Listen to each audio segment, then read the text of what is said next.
जब सुने के होई भोजपुरी गाना, बस बजा के चाहे गाना। आप सभी श्रद्धालुओं का छठ पूजा समिति हार्दिक अभिनंदन करती है और करती ही रहेगी। हमारी कमेटी के द्वारा श्रद्धालुओं के लिए सर्वोत्तम व्यवस्था की गई है, अतः हमारे कमेटी को सेवा का मौका अवश्य दें और हम सभी को पुण्य का सहभागी बनाएं। जय छठी मैया।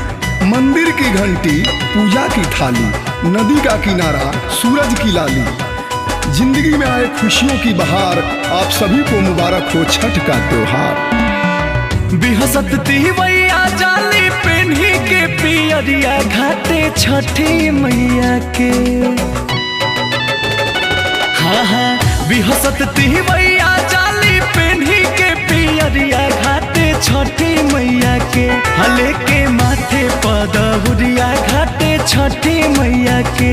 लेके माथे पदौरिया घाटे छठी मैया के।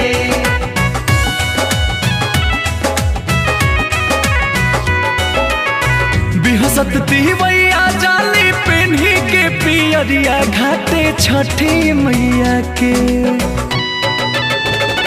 हाँ हाँ बिहसत तिवैया जाली पेन्ही के पियरिया घाटे छठी मैया के। हले के माथे पदौरिया घाटे छठी मैया के। लेके माथे पदौरिया घाटे छठी मैया के।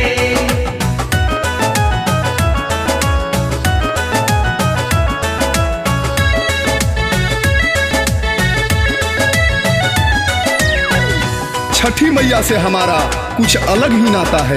भीख मांग के भी कोई यह कठिन व्रत उठाता है। उगते सूरज के सामने तो संसार सर झुकाता है।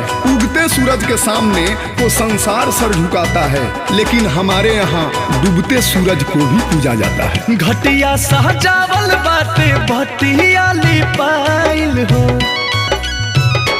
हाँ हाँ घटिया सहजावल बाटे भटिया लिपाइल हो।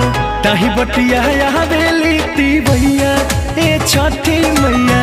ताही बटिया बेली तिवैया ए छठी मैया। घटिया सहजावल बाटे भटिया लिपाइल हो। हाँ हाँ घटिया सहजावल बाटे भटिया लिपाइल हो। ताही बटिया यहाँ बेली तिवैया ए छठी मैया। ताही बटिया बेली तिवैया ए छठी मैया।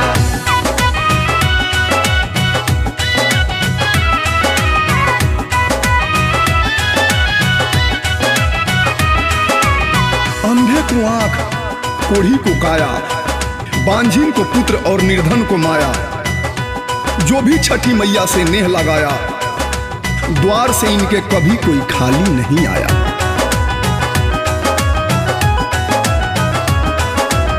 सोने के राथावा में घोड़ावा न धाइले हो। सोने के राथावा में घोड़ावा न धाइले हो।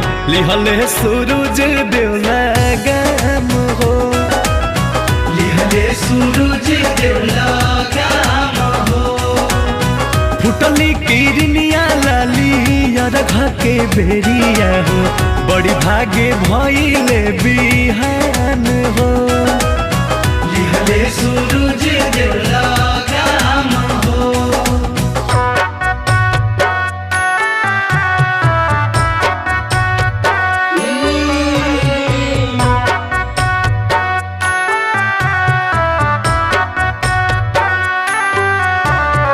छठी माई से मांगेली तिवैया हो।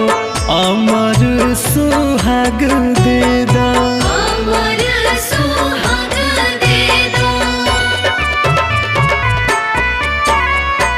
मंगिया में बनल रहे से नूरा हो। इहे माई भाग दे दा।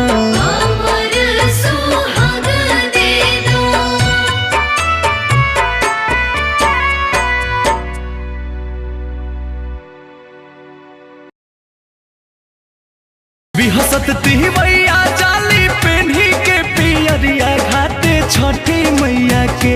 हले के माथे पदौरिया